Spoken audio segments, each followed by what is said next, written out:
Welcome to in my channel. இந்த video நம்ம எதை பற்றி பார்க்க போகிறோம், நியூவாக ரேஷன் கார்டை வந்து எப்படி ஆன்லைனில் அப்ளை பண்ணுறது அப்படிங்கிறத பற்றி தான் பார்க்க போகிறோம்.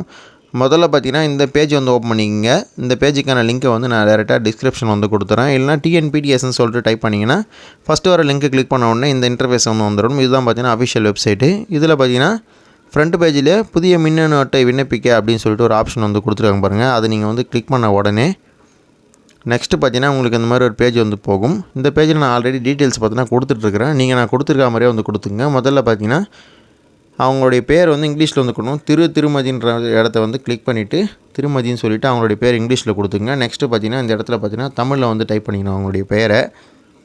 நெக்ஸ்ட்டு பார்த்தீங்கன்னா அவங்களுடைய ஹஸ்பண்ட் நேம் வந்து கொடுத்துங்க. இல்லை ஃபாதர் இருந்தால் ஃபாதர் நேம் வந்து கொடுத்துங்க. நான் வந்து ஹஸ்பண்ட் நேம் வந்து கொடுத்துக்கிறேன். இந்த இடத்துல பார்த்தீங்கன்னா அதே மாதிரி ஹஸ்பண்ட் நேம் வந்து தமிழில் வந்து கொடுத்துக்கணும். நெக்ஸ்ட்டு பார்த்தீங்கன்னா அட்ரஸ்ன்னு கொடுத்துருக்காங்க பாருங்கள். இதில் பார்த்தீங்கன்னா அவங்களுடைய டோர் நம்பர் வந்து கொடுத்துங்க. டோர் நம்பர் இங்கிலீஷில் கொடுத்துட்டு கீழே பார்த்தீங்கன்னா அவங்களுடைய ஸ்ட்ரீட் நேம் வந்து இங்கிலீஷில் வந்து கொடுத்துங்க. அதுக்கு ஆப்போசிட்டில் அதே மாதிரி டோர் நம்பரை தமிழ்லேயும் ஸ்ட்ரீட் நேம் வந்து தமிழ்லேயும் வந்து கொடுத்துங்க. தமிழில் கொடுக்கும்போது கம்பல்சரி பார்த்தீங்கன்னா கரெக்ஷன் இருக்குதான்னு சொல்லிட்டு பாருங்கள்.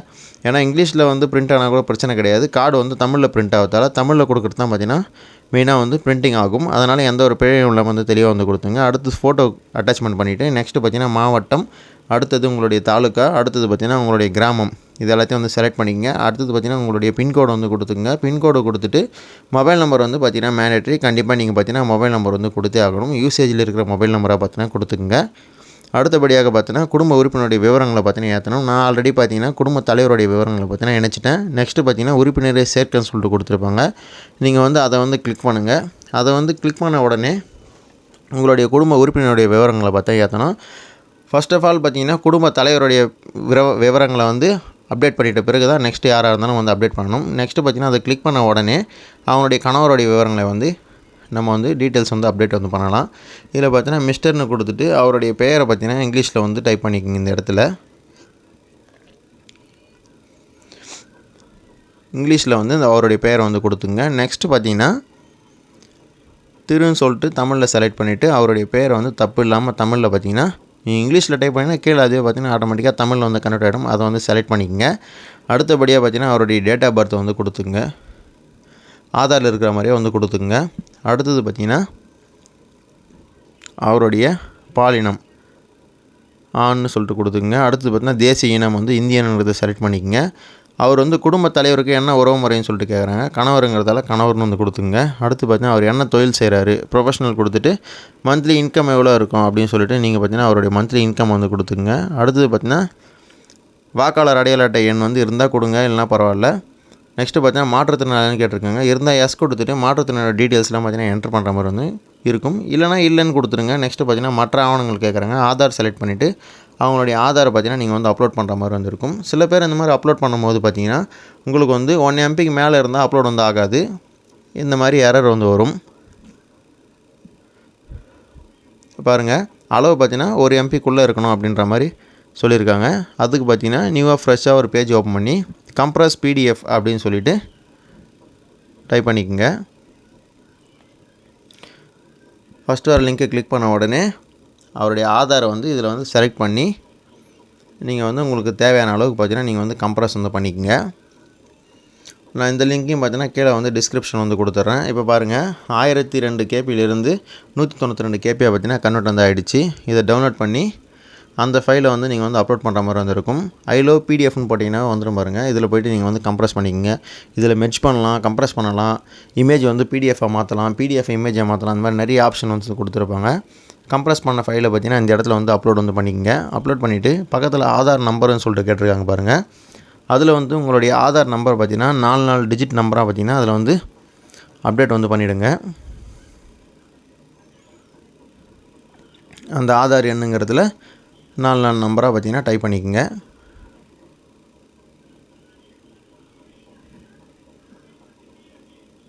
அடுத்த 4 நம்பரையும் இந்த இடத்துல வந்து டைப் பண்ணிக்கோங்க. டைப் பண்ணிவிட்டு உறுப்பினர் விவரம் சேமி அப்படின்னு சொல்லிட்டு கொடுத்துருக்காங்க பாருங்கள். அதை வந்து கிளிக் பண்ணுங்கள். அதை நீங்கள் கொடுத்த உடனே அவங்களுடைய கணவருடைய விவரம் பார்த்தீங்கன்னா சேமிக்கப்பட்டது. இன்கேஸ் உறுப்பினர் விவரம் சேமிக்கப்பட்டது அப்படின்னு சொல்லிட்டு வந்துடுச்சு பாருங்கள். அவருடைய டீட்டெயில்ஸும் பார்த்தீங்கன்னா கீழே வந்து அப்டேட் வந்து ஆகிட்டு இருக்கும். இன்கேஸ் நீங்கள் வந்து உங்களுடைய இதுக்கு அடிஷ்னலாக இன்னொரு மெம்பரை நீங்கள் வந்து ஆட் பண்ண போகிறீங்கன்னா குடும்ப உறுப்பினரை சேர்க்கன்னு சொல்லிட்டு கொடுத்துருக்காங்க பாருங்கள். அதை நீங்கள் கிளிக் பண்ணி இந்த மாதிரி வந்து எத்தனை பேர் நீங்கள் வந்து இந்த புதிய ரேஷன் கார்டில் வந்து அப்டேட் வந்து பண்ண போகிறீங்களோ அது அவங்களோட டீட்டெயில்ஸ்லாம் பார்த்தீங்கன்னா அப்டேட் பண்ணிக்கலாம். முக்கியமான விஷயம் என்னென்னா, இன்னொரு ரேஷன் கார்டில் வந்து உங்களுடைய பேர் இருக்குதுன்னா அவங்களுடைய பேரை வந்து இதில் வந்து அப்டேட் வந்து பண்ண முடியாது. நெக்ஸ்ட்டு பார்த்தீங்கன்னா அட்டையை தேர்வு செய்யன்னு கொடுத்துருக்காங்க. இதில் பார்த்தீங்கன்னா அரிசி அட்டைங்கிறத வந்து செலக்ட் வந்து பண்ணிக்கோங்க.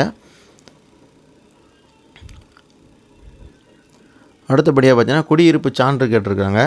இதில் பார்த்தீங்கன்னா நம்மக்கிட்ட ஆதார் அட்டை இருக்கிறதால ஆதார் அட்டையை வந்து கொடுத்துங்க. அவங்க பார்த்தீங்கன்னா நிறைய டீட்டெயில்ஸ் வந்து கொடுத்துருவாங்க. நீங்கள் அதெல்லாம் கொடுக்கணும் அவசியம் கிடையாது. நம்மக்கிட்ட ஆதார் அட்டை இருக்கிறதால ஆதார் அட்டை மட்டுமே வந்து கொடுத்துங்க. இதில் பார்த்தீங்கன்னா குடும்ப தலைவருடைய ஆதார் அட்டையை வந்து அப்லோட் வந்து பண்ணுற மாதிரி வந்து இருக்கும். அப்படி இல்லைனா கணவன் மனைவி 2 பேருடைய ஆதாரையும் பார்த்தீங்கன்னா மெர்ஜ் பண்ணியே கூட நீங்கள் வந்து அப்லோட் வந்து பண்ணலாம். அதுக்கு பார்த்தீங்கன்னா அந்த ஐ லவ் பிடிஎஃப்ங்கிற ஒரு அந்த இது வந்து யூஸ் பண்ணி 2 ஆதாரையும் பார்த்தீங்கன்னா மெர்ஜ் பண்ணிக்கோங்க. மெர்ஜ் பண்ணி ஒன்று அதையும் கூட அப்லோட் வந்து பண்ணலாம். டீட்டெயில்ஸ் அப்டேட் பண்ண உடனே நெக்ஸ்ட்டு பார்த்தீங்கன்னா எரிவாயு இணைப்பு பற்றிய விவரங்கள் வந்து கேட்டிருப்பாங்க. உங்கள்கிட்ட கேஸ் சிலிண்டர் இருந்தால் அதை பற்றின டீட்டெயில்ஸ் வந்து டிக் பாக்ஸ் டிக் பண்ணி டீட்டெயில்ஸை பார்த்தீங்கன்னா என்ட்ரு வந்து பண்ணலாம். எத்தனை சிலிண்டர் இருக்குது அதெல்லாம். சப்போஸ் இல்லைன்னா அந்த டிக் பாக்ஸை கிளிக் பண்ண வேணாம். கீழே வந்து உறுதிப்படுத்துதல் கொடுத்துட்டு பதிவு செய்யுன்னு சொல்லிட்டு கொடுங்க. பதிவு செய்யுங்கிறத கொடுத்த உடனே நெக்ஸ்ட்டு பார்த்தீங்கன்னா 1 செகண்ட் நீங்கள் எல்லாத்தையும் செக் பண்ணுற ஒரு ஆப்ஷன் வந்து வரும். இதில் எல்லாத்தையும் வந்து நீங்கள் கரெக்டாக கொடுத்துருக்கீங்களா அப்படிங்கிறத பார்த்தீங்கன்னா செக் பண்ணிக்கங்க. மெயினாக பார்த்தீங்கன்னா தமிழில் கொடுத்த டீட்டெயில்ஸ் எல்லாமே வந்து கரெக்டாக கொடுத்துருக்கீங்களா இல்லையா அப்படிங்கிறத வந்து செக் பண்ணிக்கங்க. குடும்ப உறுப்பினர் விவரங்கள் எல்லாத்தையும் நீங்கள் செக் பண்ணிட்ட பிறகு பார்த்தீங்கன்னா கீழே வந்து உறுதி செய்க அப்படின்னு சொல்லிட்டு கொடுத்துருப்பாங்க. அதை நீங்கள் வந்து கிளிக் பண்ண உடனே உங்களுக்கான ரெஃபரன்ஸ் நம்பர் வந்து கொடுத்துருவாங்க. அந்த நம்பரை வந்து நீங்கள் வந்து காப்பி பண்ணி வந்து வச்சுக்கோங்க. இந்த ரெஃபரன்ஸ் நம்பரை வச்சு தான் நம்ம வந்து அப்ளிகேஷன் ஃபார்ம் வந்து எடுக்க போகிறோம். முகப்புக்கு செல்லுன்னு சொல்லிட்டு கிளிக் பண்ணிங்கன்னா உங்களுக்கு வந்து மெயின் பேஜ் வந்து ஓப்பன் ஆகிடும். இதில் வந்து கீழே கொடுத்துருக்காங்க பாருங்கள், மின்னணு அட்டை விண்ணப்பத்தின் நிலைன்னு சொல்லிட்டு அதை நீங்கள் வந்து கிளிக் பண்ண உடனே நீங்கள் காப்பி பண்ண நம்பர் வந்து இந்த இடத்துல வந்து பேஸ்ட் பண்ணுங்கள். பேஸ்ட் பண்ணி பதிவு செய்யுன்னு சொல்லிட்டு கொடுத்த உடனே உங்களுக்கு என்ன ஸ்டேஜில் இருக்குது உங்களுடைய பதிவு பண்ண அட்டையுடைய கண்டிஷன் சொல்லிட்டு வரும். இதில் பார்த்தீங்கன்னா அந்த 4 ஸ்டேஜ் தாண்டி டிக் மார்க் வந்தால் தான் உங்கள் அட்டை வந்து அப்லோட் வந்து ஆகும். இதில் விண்ணப்ப பதிவிறக்கம்னு சொல்லிட்டு இருக்கு பாருங்கள், அதை நீங்கள் வந்து கிளிக் பண்ணிக்கங்க. அதை நீங்கள் கிளிக் பண்ண உடனே உங்களுக்கு பார்த்தீங்கன்னா அப்ளிகேஷன் ஃபார்ம் வந்து டவுன்லோட் வந்து ஆகிடும். அதாவது புதிய அட்டைக்கான விண்ணப்ப படிவம் வந்து டவுன்லோட் வந்து ஆகிடும். இதிலே பார்த்தீங்கன்னா உங்களுக்கு அப்ளிகேஷன் நம்பர் கொடுத்துருப்பாங்க, எந்த தேதியில் நீங்கள் பதிவு பண்ணியிருக்கிறீங்க, இது எல்லா டீட்டெயில்ஸ் வந்து கொடுத்துருப்பாங்க. குடும்ப உறுப்பினருடைய விவரங்கள், எந்த மொபைல் நம்பர் வந்து கொடுத்துருக்கிறீங்க, உங்களுடைய அட்ரஸ்லாம் நீங்கள் கரெக்டாக கொடுத்தீங்கன்னா இதில் எல்லாத்தையும் வந்து செக் பண்ணிக்கங்க. இதுதான் பார்த்தீங்கன்னா புதிய அட்டைக்கான விண்ணப்பம். இந்த விண்ணப்பத்தை பார்த்தீங்கன்னா நீங்கள் உங்களை சார்ந்த தாலுகா ஆஃபீஸில் கொடுத்துட்டு அட்டைக்கான அப்ரூவல் நீங்கள் வந்து வாங்கிக்கலாம். இன்கேஸ் அவங்க ஏதாச்சும் வந்து ப்ரூஃப் ஏதாச்சும் வந்து கேட்டாங்கன்னா அதுக்கேற்ற மாதிரி ஆதார் கார்டையோ இல்லை கேஸ் புக் அதெல்லாம் வந்து நேரில் கொண்டு போய்ட்டு நீங்கள் கொடுத்துட்டு உங்களுக்கான அட்டைக்கான நீங்கள் அப்லோட் வந்து நீங்கள் வந்து வாங்கிக்கலாம். இன்கேஸ் இதில் வந்து அப்ளை பண்ணுறதுல உங்களுக்கு ஏதாச்சும் வந்து டவுட் வந்து இருந்ததுன்னா கண்டிப்பாக நீங்கள் எனக்கு கமெண்ட் செக்ஷனில் கமெண்ட் பண்ணுங்கள். நான் வந்து உங்களுக்கான ரிப்ளை வந்து பண்ணுறேன். தேங்க்யூ.